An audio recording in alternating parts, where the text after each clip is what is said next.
Hello बच्चों, आज की इस वीडियो में हम देखेंगे बेटा क्वेश्चन नंबर 12। और ये बेटा हमें देखनी है अभी रेजोनेंस की एप्लीकेशंस। बेटा रेजोनेंस की एप्लीकेशन, यस। तो पिछले वीडियो में हमने रेजोनेंस को बड़े डिटेल में पढ़ा था, है ना। तो इस वीडियो में अभी हमें देखना है कि रेजोनेंस की एप्लीकेशंस क्या है। तो देखो question 12, state any four applications of resonance. Applications यानी यूजेस, तो आंसर एप्लीकेशंस ऑफ रेजोनेंस। देखो बेटा फर्स्ट वाला जो है, फर्स्ट उसका यूज यानी एप्लीकेशन। एक बेटा रेजोनेंस ट्यूब एक्सपेरिमेंट है, ख्याल में रखिए। हाँ, रेजोनेंस ट्यूब एक्सपेरिमेंट है बेटा, रेजोनेंस ट्यूब एक्सपेरिमेंट। तो उस रेजोनेंस ट्यूब एक्सपेरिमेंट में बेटा इस रेजोनेंस का यूज होता है, इसीलिए तो बेटा उस एक्सपेरिमेंट का नाम है रेजोनेंस ट्यूब एक्सपेरिमेंट। ओके, हाँ। तो ये बेटा सामने आएगा रेजोनेंस ट्यूब हमें सिलेबस में, तो उस वक्त मैं डिटेल में बताऊंगा, वो फिर से क्वेश्चन है एक। अभी फिलहाल सिर्फ इतना ध्यान में रखिए कि एक रेजोनेंस ट्यूब एक्सपेरिमेंट है और उस रेजोनेंस ट्यूब एक्सपेरिमेंट में ये रेजोनेंस का यूज होता है। तो पहली एप्लीकेशन कौन सी बेटा, रेजोनेंस ट्यूब एक्सपेरिमेंट में। तो यहाँ आप लगे तो स्टार्टिंग में ये शब्द लिख भी सकते हैं, इन शब्द लिख सकते हैं। तो क्या हुआ फिर बताओ, in resonance tube experiment, resonance tube experiment में ये रेजोनेंस यूज होता है। ये जो प्रोसेस है रेजोनेंस, ये प्रोसेस है, फेनोमेना है बेटा। तो ये प्रोसेस कहाँ यूज होती है, ये रेजोनेंस ट्यूब एक्सपेरिमेंट में। अभी बेटा दूसरा सेकंड जो है ये देखो, तो ये जो बेटा देखो फिर से दो एक्सपेरिमेंट है बेटा। जैसे ये एक्सपेरिमेंट है कौन सा बेटा, रेजोनेंस ट्यूब एक्सपेरिमेंट। उसी प्रकार से और दो एक्सपेरिमेंट है बेटा, एक है सोनोमीटर एक्सपेरिमेंट और दूसरा है Melde's experiment. Melde's the name of the scientist, scientist का नाम है बेटा। तो जैसे बेटा ये रेजोनेंस ट्यूब एक्सपेरिमेंट है, उसी प्रकार से और दो एक्सपेरिमेंट है, एक है बेटा सोनोमीटर एक्सपेरिमेंट और दूसरा है मेल्डेज एक्सपेरिमेंट। तो इन दोनों एक्सपेरिमेंट में बेटा, कौन से दोनों एक्सपेरिमेंट, सोनोमीटर एक्सपेरिमेंट में और मेल्डेज एक्सपेरिमेंट में ट्यूनिंग फोर्क की फ्रीक्वेंसी फाइंड करने के लिए। ट्यूनिंग फोर्क तो बेटा मैंने आपको पिछले ही वीडियो में बताया, ये बेटा ट्यूनिंग फोर्क होता है, ये उसका स्टेम यानी हैंडल होता है और ये दो प्रॉन्ग्स होते हैं। तो ये जो ट्यूनिंग फोर्क है बेटा, इस ट्यूनिंग फोर्क की फ्रीक्वेंसी फाइंड करने के लिए, अब मान लो जैसे ये ट्यूनिंग फोर्क है, फैक्ट्री से बन गया, बन के बाहर निकल आया, तो इसकी फ्रीक्वेंसी एन फाइंड करने के लिए तो इस सोनोमीटर एक्सपेरिमेंट के द्वारा या मेल्डेज एक्सपेरिमेंट के द्वारा इस ट्यूनिंग फोर्क की फ्रीक्वेंसी फाइंड की जाती है। मान लो ये फ्रीक्वेंसी जो है इस ट्यूनिंग फोर्क की, मान लो 250 हर्ट्ज है। कितने बेटा, 250। फ्रीक्वेंसी का यूनिट तो मैंने बताया बेटा आपको, हर्ट्ज, एच-जेड, हर्ट्ज। तो ये जो फ्रीक्वेंसी है बेटा 250 हर्ट्ज, ये इस ट्यूनिंग फोर्क की फ्रीक्वेंसी कैसे आई, किस माध्यम से आई, तो ये बेटा ये जो एक्सपेरिमेंट है सोनोमीटर एक्सपेरिमेंट या मेल्डेज एक्सपेरिमेंट के द्वारा फाइंड की जाती है बेटा।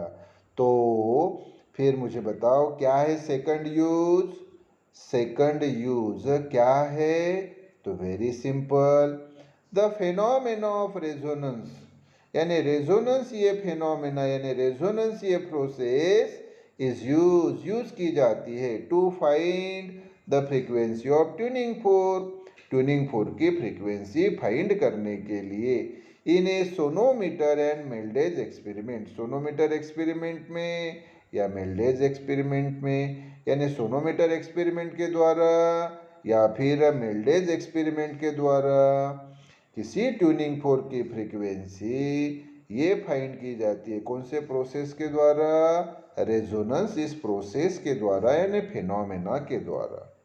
सामने बेटा तीसरे इसके ऊपर आते हैं, तीसरा यूज।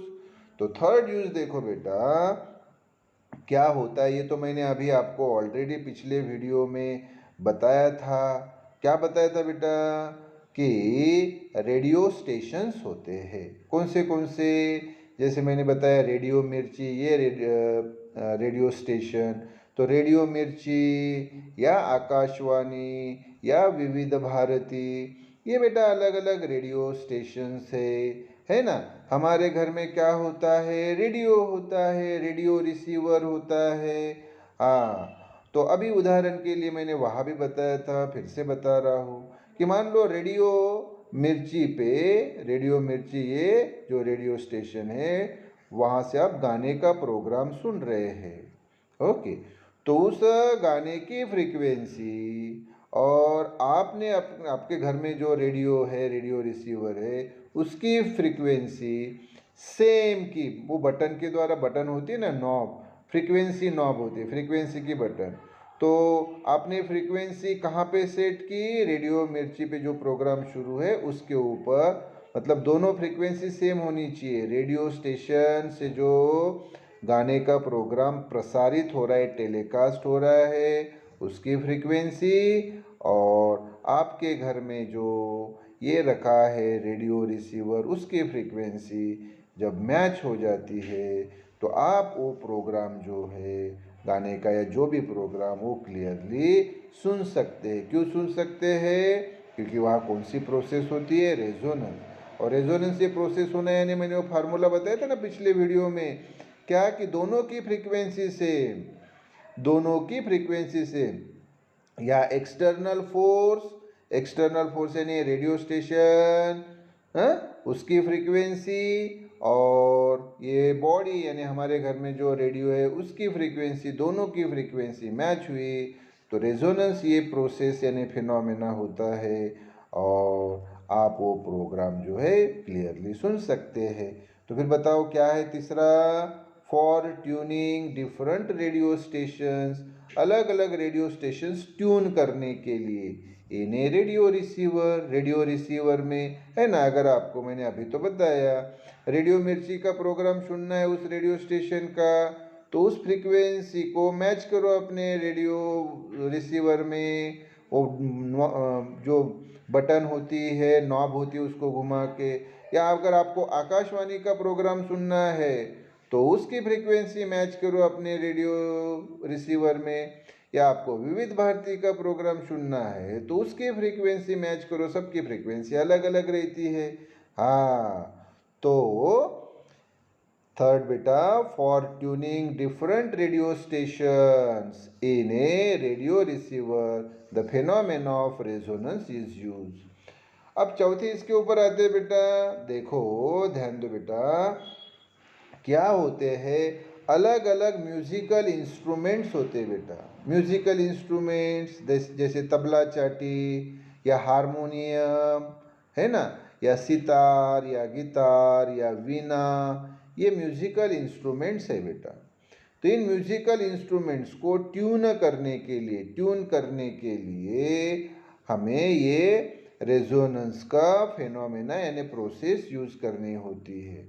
आप किसी भी प्रोग्राम में, म्यूजिकल प्रोग्राम में चले जाइए तो वहाँ पे प्रोग्राम शुरू होने के पहले आप देखेंगे कि वो तबला चाटी वाला कुछ तो भी एक हैमर यानी हथौड़े से, छोटा हथौड़ा उसके पास होता है, उसके द्वारा कुछ ऐसा ठोक पीट करते रहता है। वो एक्चुअली वो अपने उस तबला चाटी को ट्यून करता है गाने के अनुसार, जो गायक गाना गाता है। इसी प्रकार से जो सितार, गिटार और वीणा होती है उसमें तार रहते हैं बेटा, तार रहते हैं। तो उन तारों को भी टाइटन करना या लूजन करना, यानी उस म्यूजिकल इंस्ट्रूमेंट को ट्यून करना किसके अकॉर्डिंग? गाने के अकॉर्डिंग। नहीं तो गायक गाना गा रहा है एक अलग म्यूजिकल टोन में और संगीत बज रहा है दूसरे म्यूजिकल टोन में, तो गाना आपको अच्छा लगेगा क्या? बिल्कुल नहीं अच्छा लगेगा।